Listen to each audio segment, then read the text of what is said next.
Hello there and welcome to Clearview. This is a program that attends to complaints. Here we manage grievances.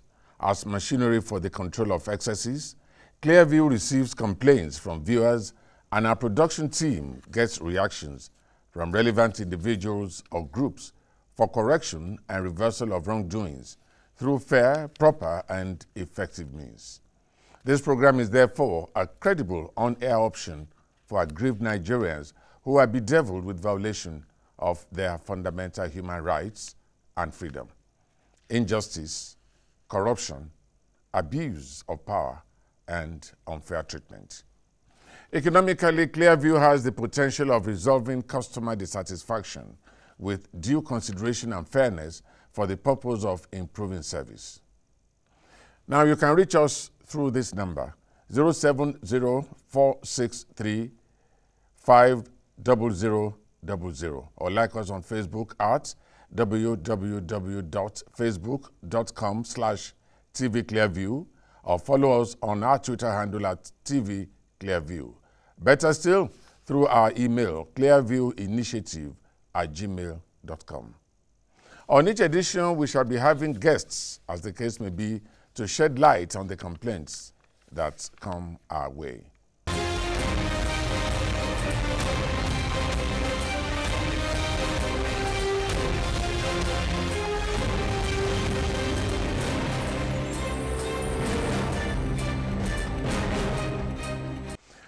On this edition of the program, the issue of abortion became our topic as a result of the number of calls and messages on our phone, Facebook, and Twitter over the girls and women impregnated by Boko Haram terrorists.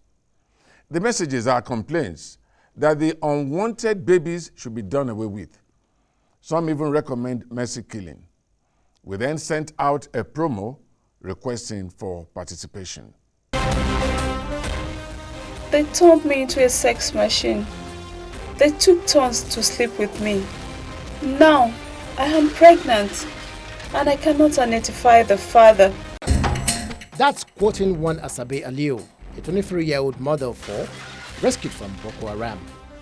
A governor says the sect leaders make very conscious efforts to impregnate the women. Some of them, I'm told, even pray before mating that what they are about to do will bring about children that will inherit their ideology. There is therefore the need to break the anticipated chain. But President of the Washington-based Center for Health and Gender Equity, Sarah Sipel, says it is worrying that these women may undergo abortions in their already weakened state. Someone says if you terminate advanced pregnancies, you may end up killing both baby and mother. Where are you in all of this? To be or not to be?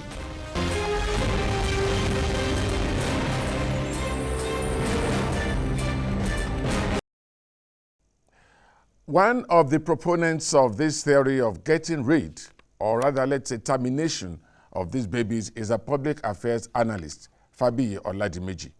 Now we start by asking him why he is suggesting the termination of these pregnancies, and we want him to also react to God's command that says, "Thou shalt not kill."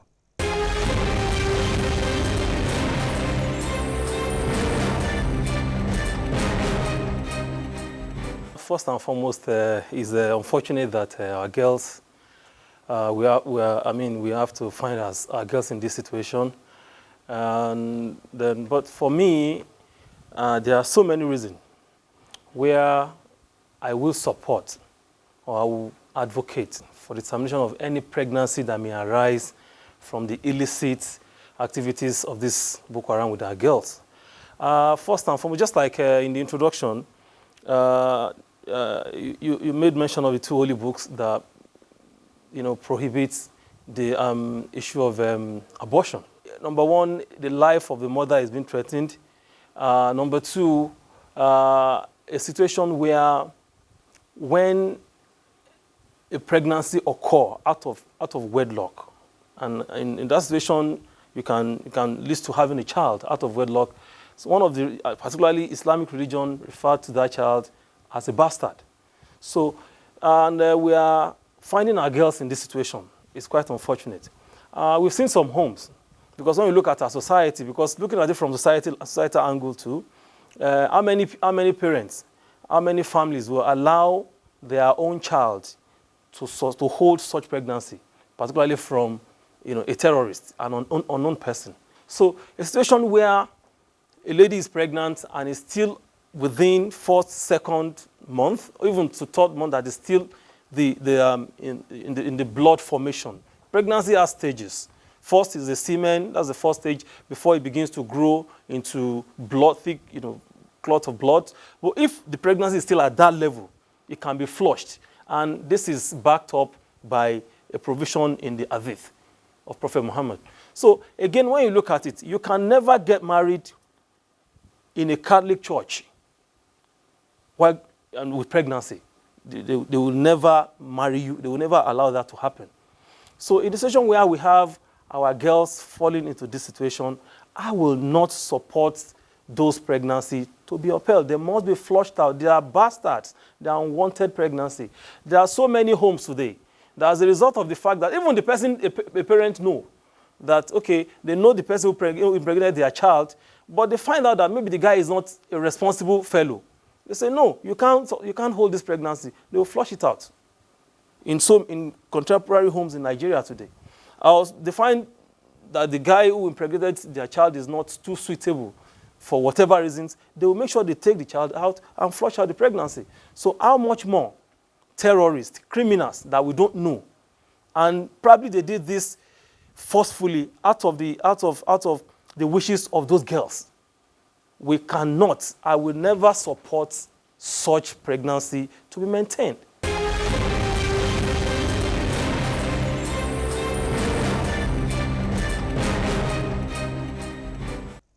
Now I have also joining me in the studio Father George, who is the Executive Director, Luke Stella Leadership Foundation. Of course, Father George is of the Catholic Church.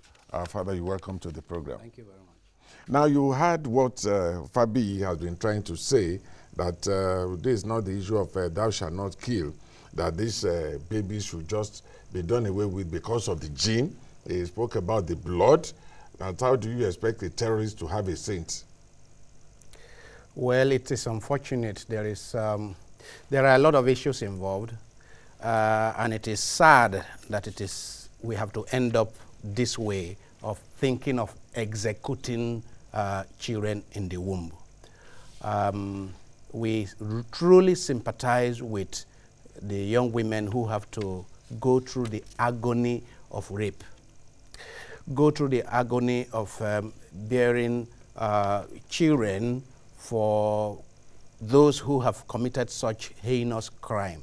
It must be very traumatizing for them. It must be really, for themselves and their immediate families, that must be real trauma. But under such circumstances, human beings tend to take panic measures.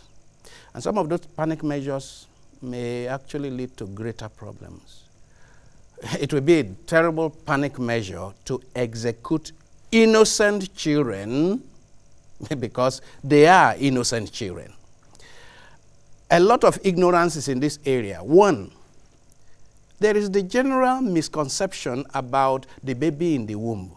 Is that baby in the womb belonging only to the man or 50-50? Two gametes equally from the man and the woman. When people say, I am carrying his pregnancy, it's confusing because are you carrying our pregnancy? Meaning the child belongs 50% to you and 50% to the man who is responsible. So there is a misconception. It is not that the man puts his seed and the woman lets that seed germinate in her body and then brings out the seed that belongs to the man. That misconception is what even makes some men say after 1 or 2 years, give me my child, you go away. It's our child. Yeah, it's our child. So that young woman, she was not yet ready for a child, but that baby belongs equally to her as to the rapist, unfortunately. The baby belongs. And the real issue is what you think of when a human being begins. Because if you are talking of a human being with all the fundamental inalienable rights. And when you say inalienable rights, it means by being human, this child has all the rights. This child comes into the world with all the rights. Even in the womb, because if you can terminate a child after 1, 2, 3, 4, 5 months, when does it become a child? When does it become a human being? To now begin to enjoy the rights. For us, Christians, for us in the Catholic position, from conception to natural death, the human being's rights are inalienable, meaning you didn't confer the rights to the child. You can't take it. And so the commandment that you referred to earlier, thou shalt not kill, applies to the child from conception to natural death. Now we are facing an unfortunate situation, but there are other ways to go about it. Christianity, as well as many other religions, are about compassion. One of the most significant elements of religion, all religions, is compassion. And that's what unites all of us.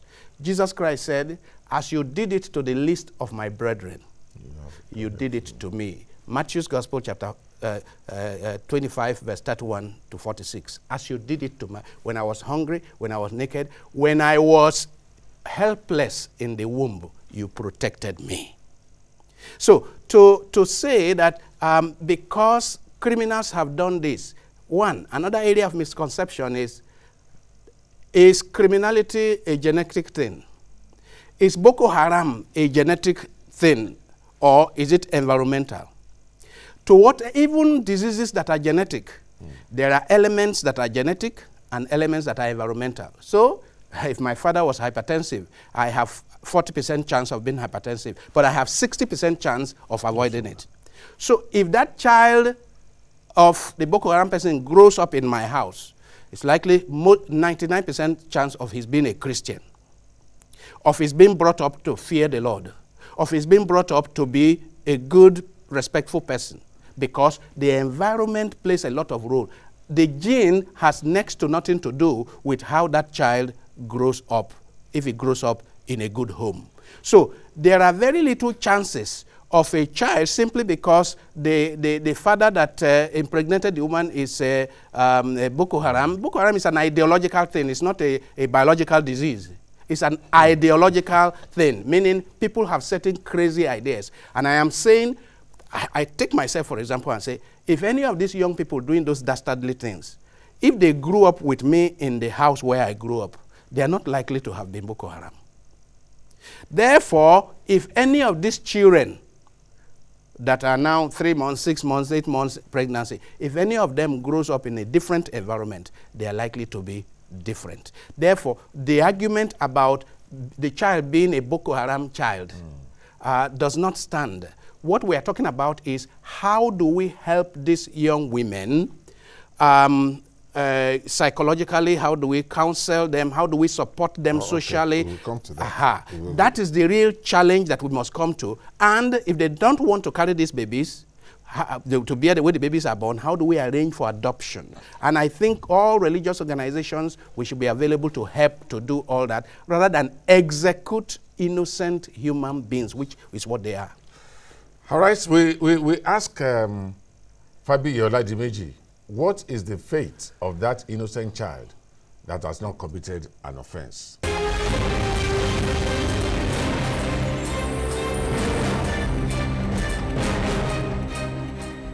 It doesn't, I'm not saying that, but who is going to be responsible for this upbringing? That is the question. Is it the mother who is just like maybe 16, 17 years old when she was impregnated by these criminals? Who, or is it the government that has not even shown any sign of responsibility when in this regard?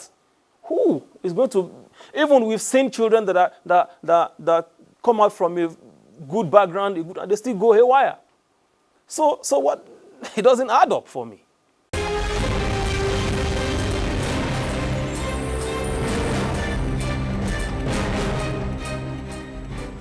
Now, Father, some have written to say that considering the issue of innocence of the child is mere sentiment and not properly addressing the issue of innocence. I mean, the issue of the innocence of the child is mere sentiment, not actually considering the fact that the child will have no father, the mother is jobless.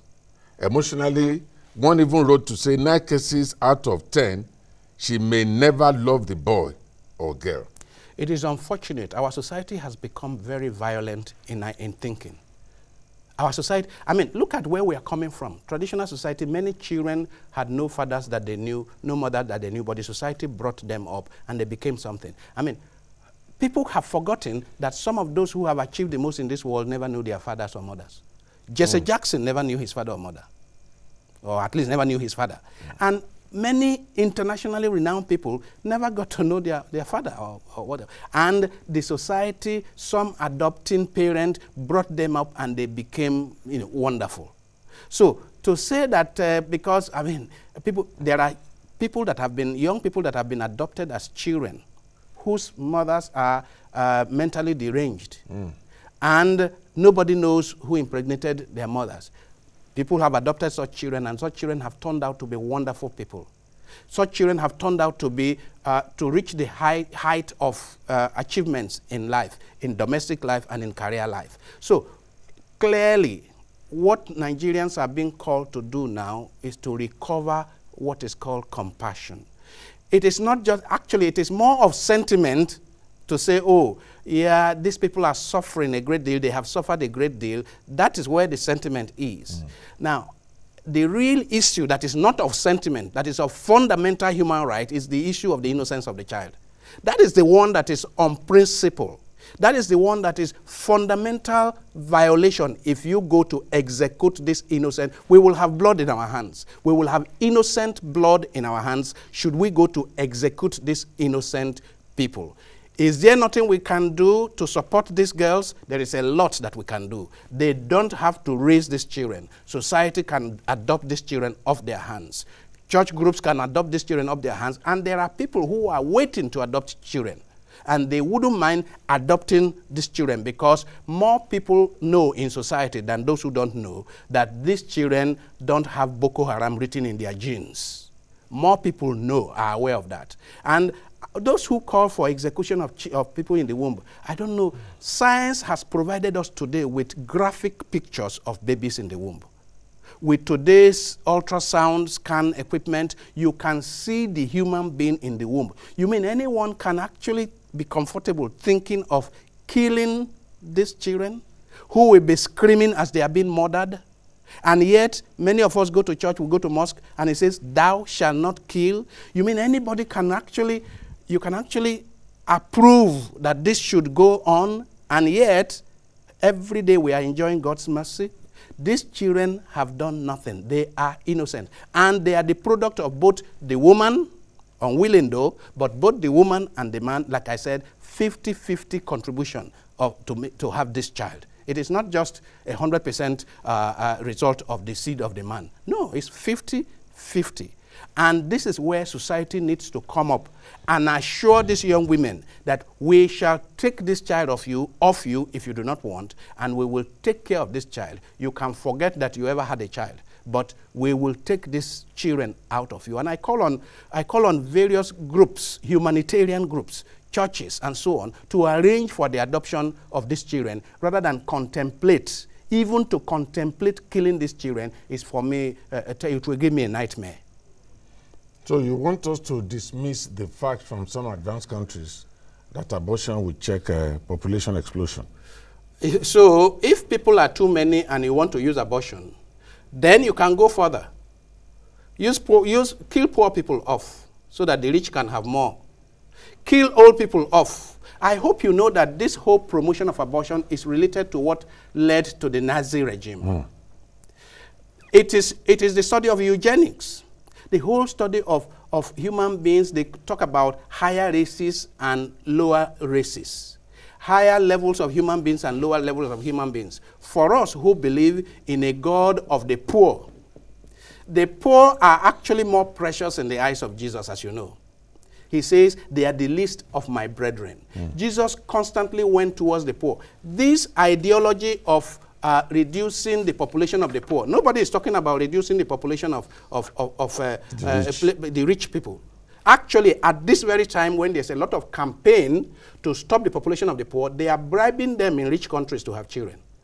in places like France, Sweden, and so on, people are being bribed to have more children.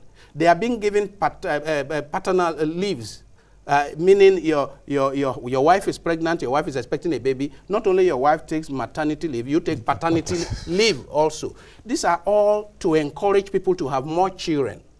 Now, but that's not the advice they are giving us in Africa. No. Our own is stop having children, and their own is have more children. So there is definitely population imbalance in the world, but not overpopulation. What we have staring at us is population imbalance.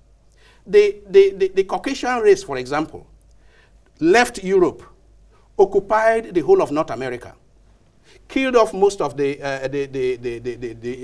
Red Indians that own the place. And they now occupy most of North America, Canada, and the United States. They went to Australia, killed off most of the Aborigines, and occupied the whole subcontinent called Australia. Went to New Zealand, and so on. Then, having occupied all these places, now we cannot go there easily. Because you see, it is poverty. It is what they called at that time, you remember Thomas Malthus' theory? He said that in the 18th century that Britain was already overpopulated. And it is because they thought Europe was overpopulated. That's why they went and spread around the whole world. And now we cannot go. Look at our people dying at sea every day. What we need to address is the whole injustice in migration and immigration policies of various countries. What we need to address is population imbalance, whereby you have places like Nigeria with 150 whatever people per square mile, and then you have places like Angola where you have 7, 8, 9 people per square mile. That's what needs to be addressed in the world. And we have the technology, we have the know-how to address that rather than killing the poor so that the rich may live affluently.